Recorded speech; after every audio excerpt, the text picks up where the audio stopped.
الرحمن الرحیم۔ السلام علیکم۔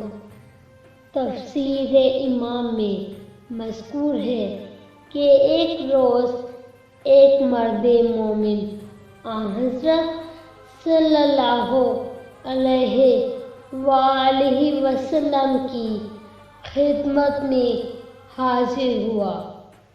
حضرت نے اس سے پوچھا کہ اپنے دل کو اپنے برادران مومن کی طرف سے کیسا پاتے ہو، جو محبت محمد ولی اور ان کے دشمنوں کی عداوت میں تمہارے موافق ہیں۔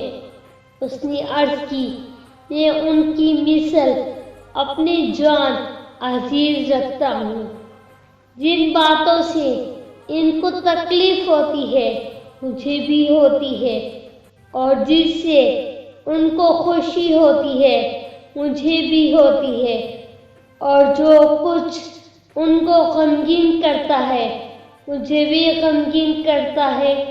یہ سن کر حضرت محمد صلی اللہ علیہ وآلہ وسلم نے فرمایا، پھر تو تم خدا کے دوست ہو، لہذا دنیا کی بلاؤں اور تکلیفوں کی پرواہ نہ کرو، خدا اس کی عوض تم کو اتنی نعمتیں عطا فرمائے گا کہ خلق میں کسی کو ایسا نفع حاصل نہ ہوا ہوگا سوائے اس کے جو تمہاری طرح ہو، لہذا اس حال نیک پر راضی اور خوش رہو۔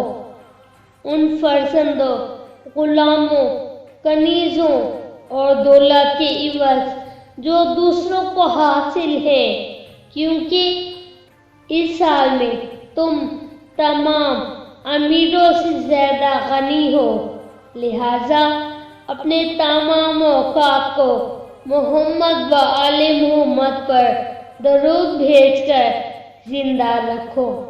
یہ سن کر وہ مرد مومن خوش ہو گیا اور ہمیشہ محمد و آل محمد پر درود بھیجا کرتا۔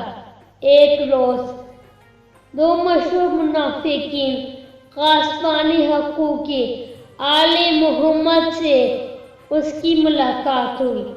منافق اول نے کہا، اے شخص، تجھ کو محمد نے بھوک اور پیاس کا خوب توشہ دیا؟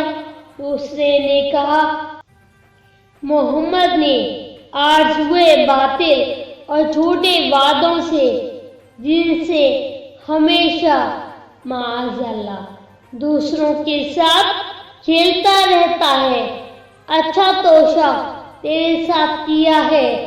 دوسرے روز پھر بازار میں ان دونوں سے ملاقات ہو گئی۔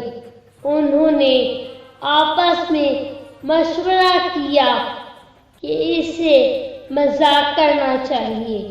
یہ طے کر کے اس مومن کے پاس آئے اور کہا، آج لوگ اس بازار میں تجارت کر رہے ہیں اور فائدہ اٹھا رہے ہیں، تو نے کون سی تجارت کی ہے؟ اس غریب نے کہا، میرے پاس مال تو نہیں ہے جس سے تجارت کروں، البتہ محمد و آل محمد پر درود بھیجا کرتا ہوں۔ اس نے کہا، بد نصیبی اور محرومی کا اچھا فائدہ تو نے حاصل کیا ہے۔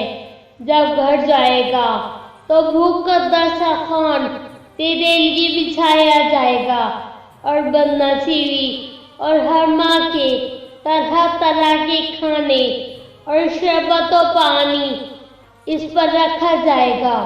اس مومن نے کہا، خدا کی قسم ایسا نہیں ہے۔ اسی اثنا میں ایک شخص ایک سڑی ہوئی مچھلی لے کر آیا۔ ان دونوں منافقوں نے طعن و طنز کیا، اس مچھلی کو اس مرد کے ہاتھ فروخت کر دے، یہ رسول کے صحابیوں میں سے ہے۔ ماہی فروش نے کہا اس کو کوئی نہیں خریدتا، آپ ہی خرید لیجئے۔ اس مرد مومن نے کہا کہ میرے پاس پیسے نہیں ہیں۔ ان دونوں منافقوں نے کہا خرید دو، قیمت تو رسول دے دیں گے۔ اس شخص نے مچھلی لے لی اور ماہی فروش حضرت محمد صلی اللہ علیہ وآلہ وسلم کی خدمت میں حاضر ہوا۔ حضور نے 1 درہم اس مچھلی والے کو دیے۔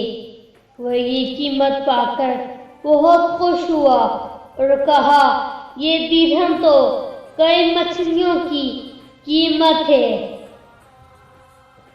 غرض وہ تو چلا گیا۔ ادھر اس مومن نے ان لوگوں کے سامنے مچھلی کا پیر چاک کیا۔ اس میں سے 2 گوہر آبدار برآمد ہوئے جن کی قیمت 2 لاکھ درہم تھی۔ یہ دیکھ کر وہ دونوں منافقین بہت رنجیدہ ہوئے اور مچھلی والے کے پیچھے دوڑے اور جا کر اس سے کہا کہ مچھلی کے پیڑ سے 2 قیمتی موتی ملے ہیں، تو نے مچھلی فروخت کی ہے، موتی نہیں فروخت کیے۔ واپس چل کر اپنے دونوں موتی اس سے لے لے۔ مچھلی والے نے آ کر اس سے دونوں موتی لے لیے۔ وہ اس کے ہاتھ میں پہنچتے ہی بچھو بن گئے اور اس کے ہاتھ میں ڈنک مارنے لگے۔ مچھلی والا چلانے لگا اور ان کو پھینک دیا۔ پھر اس مومن نے اسی مچھلی کے شکم سے 2 موتی اور پائے۔ پھر ان دونوں منافقین نے اس مچھلی والے سے کہا کہ یہ موتی بھی تیرے ہیں، لے لے۔ جب اس نے ان دونوں موتیوں کو اٹھانے کا ارادہ کیا تو وہ دونوں موتی سانپ بن گئے اور اس پر حملہ آور ہوئے۔ ماہی فروش نے کہا بھائی یہ تم ہی لے لو، میں نہیں لینا چاہتا۔ اس مومن نے ان دونوں بچھوؤں اور سانپوں کو اٹھا لیا۔ وہ باعزازی حضرت صلی اللہ علیہ وآلہ وسلم موتی ہو گئے۔ وہ دونوں منافقین کہنے لگے کہ کسی کو ہم نے معاذ اللہ محمد سے زیادہ جادو میں ماہر نہیں دیکھا۔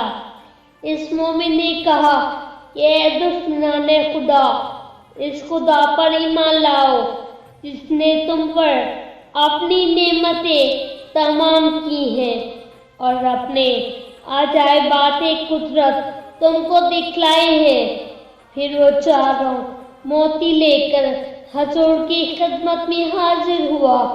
حضرت محمد صلی اللہ علیہ وآلہ وسلم نے اس سے فرمایا کہ خدا نے تجھ کو یہ نعمت اس تعظیم و تکریم کی وجہ سے عطا فرمائی ہے جو تو محمد صلی اللہ علیہ وآلہ وسلم کے بھائی اور وسیع علیہ کی کرتا ہے۔ کیا میں تجھے ایسی فائدہ مند تجارت نہ بتا دوں جس میں تو یہ تمام مال لگا دے؟ اس نے کہا یا رسول اللہ ضرور بتائیے۔ فرمایا اس کو بہشت کے درختوں کے بیج قرار دے اور اپنے برادران مومنین پر صرف کر دے، کیونکہ بعض ان میں سے عقیدہ اخلاص میں تیرے مانند ہے اور بعض تجھ سے بھی پست ہے اور بعض تجھ سے بھی بلند ہے۔ ان پر تو جو کچھ صرف کرے گا خدا اجر بڑھاتا رہے گا، یہاں تک کہ کوہ ابو قبیس، احد، سور اور بشر کے پہاڑوں کے برابر 1000 پہاڑ بنا دے گا، اور خدا ان کے عوض سے تیرے لیے قصر تعمیر فرمائے گا، جن کے کنگرے یاقوت کے ہوں گے، اور سونے کے قصر بنائے گا جن کے کنگرے زبرجد کے ہوں گے۔ اتنے میں ایک شخص نے کھڑے ہو کر کہا، میرے پاس تو کچھ بھی نہیں ہے، میں کیا راہ خدا میں صرف کروں، میرے واسطے کیا ثواب ہوگا؟ فرمایا، تیرے لیے ہماری خالص محبت و شفاعت ہی کافی ہے، تجھ کو ہماری دوستی ہمارے دشمنوں کے ساتھ دشمنی بحث کے بلند درجوں میں پہنچائے گی۔ اس طرح کے مزید تحقیقی، علمی اور تاریخی ویڈیوز دیکھنے کے لیے چینل کو سبسکرائب کیجیے اور بیل آئیکن کو کلک کیجیے۔ ویڈیوز کو لائک کیجیے اور کمنٹ کے ذریعے بتائیے کہ آپ کو ویڈیو کیسی لگی۔ اگلے ویڈیو تک کے لیے خدا نگہدار۔